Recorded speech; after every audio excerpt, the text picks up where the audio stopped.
हा उत्तप्पा बघा, ऑनियन उत्तप्पा केलेला आहे आणि बघा किती छान दिसतोय. चवीला खरंच खूप भारी झालेला आहे.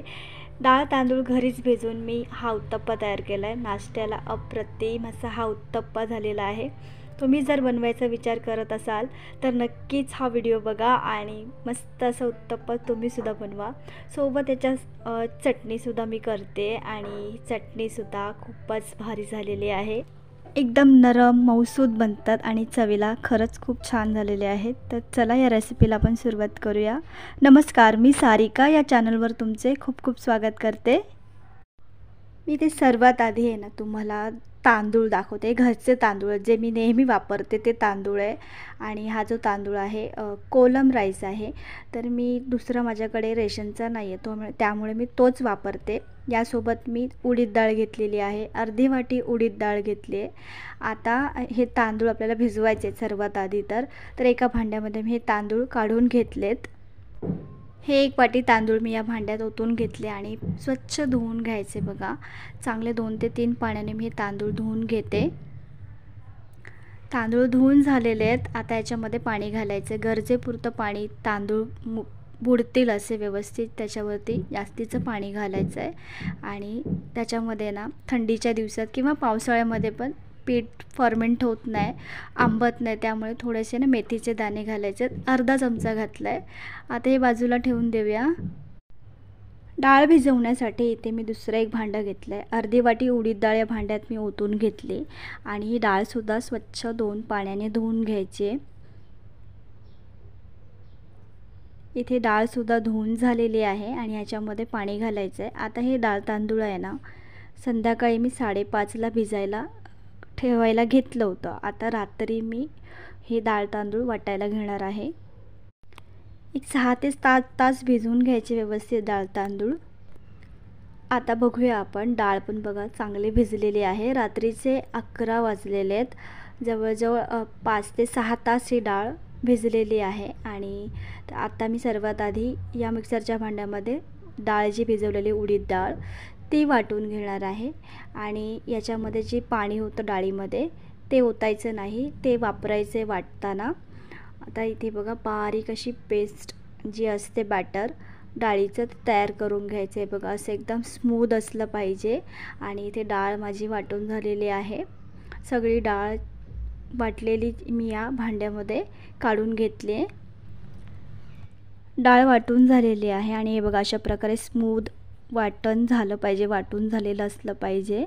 आणि इथे बघा आता मी याच भांड्यामध्ये ना तांदूळसुद्धा सगळे एक सोबतच वाटून घेणार आहे. जर मावत असेल भांड्यात तर पूर्ण घालून घ्यायचे आणि चांगलं बारीक वाटून घ्यायचं आहे. जास्तही मिक्सर चालू ठेवून वाटायचं नाही, मंद चालू करत पाणी ॲडजस्ट करून वाटायचं आहे. बघा अशा प्रकारे तांदूळसुद्धा इथे वाटून झालेले आहेत. आपलं हे बॅटर तयार आहे. आता आहे ना हाताने हे सगळं बॅटर चांगलं फेटून घ्यायचं. जेवढं चांगलं फेटाल ना ते मुरायला मदत होते, पीठ आंबण्यास मदत होते. तर हाताने मी बघा सगळं फेटून घेणार आहे. आणि एकसारखं फेटून झाल्यावर आपल्याला हे रात्री मुरायला ठेवायचं आहे, पीठ फर्मेंट करायला ठेवायचं उत्तप्पाचं. तर हे बघा छान फेटून झालेलं आहे. मी झाकण ठेवून देते. आत्ताच सकाळी तुम्ही बघताय हे बघा पीठ जे आपण तयार केलं उत्तप्पाचं अर्धा जे भांडं होतं थोडंसं पाऊण झालेलं आहे. सकाळी 8:30ला मी करते त्यामुळे हे जास्त पीठ फर्मेंट झाले नाही आहे. तुम्ही जर अजून 10 वाजेपर्यंत ठेवाल किंवा 11 वाजेपर्यंत तर चांगलं पीठ फर्मेंट होईल. नाश्त्याला जर वेळ असेल तर, नाहीतर मग असं तुम्ही करायला घेऊ शकता, हरकत नाही आहे. उत्तप्पा खूप छानच होणार आहे आपला. आता याच्यामध्ये थोडंसं पाणी आणि चवीपुरतं मीठ घालायचं आहे आणि चांगलं फेटून घ्यायचं. आणि हे आपलं उत्तप्पाचं बॅटर इथे तयार झालेलं आहे. उत्तप्पाचं बॅटर बघा अशा प्रकारचं असलं पाहिजे, जास्त फर्मेंट नसेल तरी चालेल. तर चला उत्तप्पा करायला घेऊया. त्या अगोदर तुम्हाला आहे ना मी चटणी दाखवते, मग आपण उत्तप्पा करायला घेऊया.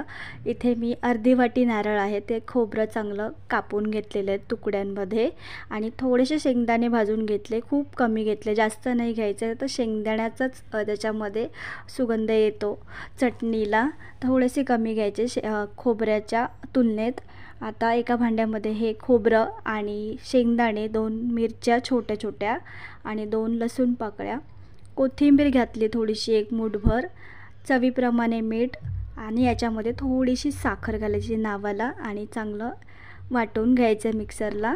हे पहा, अशा प्रकारे मी चटणी वाटून घेतली आणि जास्तही पातळ करायची, खूप घट्टही ठेवायची नाही, अशा प्रकारे वाटून घ्यायची। आता ही वाटलेली चटणी या वाटीमध्ये मी ओतून घेते आणि याच्यावरच मी फोडणी करणार आहे मोहरी आणि कढीपत्त्याची। तर तेल गरम करून घेतलं, 1 चमचा मोहरी घातली, तडतडून घेतली, मग त्याच्यामध्ये कढीपत्त्याची पानं घातली। आता चांगलं मिक्स करून ही फोडणी आपण या चटणीवर ओतूया आणि ही बघा आपली उत्तप्पाबरोबर खाण्यासाठी चटणी इथे तयार आहे। हलकी चमच्याने मी चटणी थोडीशी मिक्स करून घेते आणि रंग बघा किती मस्त आलेला आहे, तुम्हाला दाखवते बघा जवळून। हे बघा, ही आपली चटणी तयार आहे। चला आता उत्तप्पा करायला घेऊया। इथे डोसा पॅन ठेवला आहे, निर्लेपचा जो तवा आहे माझा नेहमीचा तोच मी वापरते। चांगला आधी तापवून घेतला आहे, मग त्याच्यावर ब्रशने मी ते तेल लावून घेते। तुम्ही हवं तर बटरसुद्धा लावू शकता किंवा तूप। आता 1 चमचा बॅटर घ्यायचं आहे आणि ते ओतून घ्यायचं आहे। इथे मी फक्त साधा उत्तप्पम असतो तो करते, नंतर मी ऑनियन उत्तप्पम करणार आहे, कारण तवा तापलेला असतो नसतो। तर पहिला एक करून बघायचं, तर हलका रंग कमी येतो त्यामुळे। तर इथे बघा छान जाळी पडली आहे, थोडंसं तेल किंवा तूप तुम्ही घालू शकता, बटर आहे जसं मी सांगितलं। आणि हे बघा अलगद सुटतोय आणि मस्त रंग आला आहे। निर्लेपवर अशा प्रकारचाच रंग येतो। जर तुम्ही लोखंडाच्या तव्यावर जर कराल ना तर एकसारखा चांगला रंग येतो। आता मी उत्तप्पम करायला घेते, ऑनियन उत्तप्पम। आता इथे मी उलथणीनेच तव्याला तेल लावून घेते आणि 1 चमचावरून बॅटर घालते, हलका जाडच ठेवायचा ऑनियन उत्तप्पम। तर इथे बघा बॅटर मी पसरवून घेतलेलं आहे आणि ओलं असतानाच वरच्या बाजूला आहे ना थोडंसं तेल किंवा तूप घालून घ्यायचं किंवा बटर। तर इथे मी वरून कांदा घालून घेते, मी ऑनियन उत्तप्पम करते जसं मी तुम्हाला सांगितलं। आणि आता याच्यावर थोडीशी कोथिंबीरसुद्धा आम्ही घालून घेतले आणि खालून शेकल्यानंतर मगच उलटवलेलं आहे। तर रंग बघा मस्तच आला आहे आणि खालच्या बाजूने कांदा चांगला शेकून घ्यायचा, इतपत आपल्याला ते उत्तप्पम शेकवायचं आहे। खालच्या बाजूने मी चांगलं शेकवून घेतलं 1 मिनिटभर। हे बघा ऑनियन उत्तप्पम आपला तयार आहे। चला सर्व करूया। आणि हे बघा मी इथे दुसरासुद्धा करून घेतला आणि बघायलाच बघा किती सुंदर दिसतोय आणि चवीला पण खूपच छान झालेला आहे।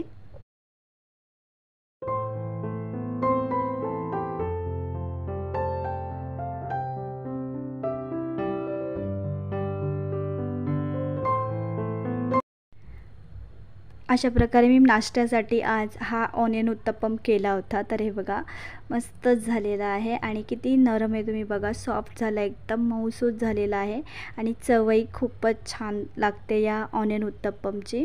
तर तुम्ही सुद्धा नक्कीच ट्राय करा। इथे दुसरासुद्धा तुम्हाला दाखवते बघा, बाकीचे ते बॅटर आहे ते नंतर मी करेन, हे सुरुवातीला तुम्हाला 2 दाखवते बघा, करून दाखवलेले आहेत। आणि हे बघा या चटणीसोबत आपण इथे एक उत्तप्पम ट्रायसुद्धा करूया। आणि हा ऑनियन उत्तप्पम तुम्हीसुद्धा अशा प्रकारे ट्राय करून बघा। आणि जर हा व्हिडिओ रेसिपी तुम्हाला जर आवडली असेल तर व्हिडिओला लाईक करा, चॅनलवर नवीन असाल तर चॅनल सबस्क्राईब करून घ्या। धन्यवाद।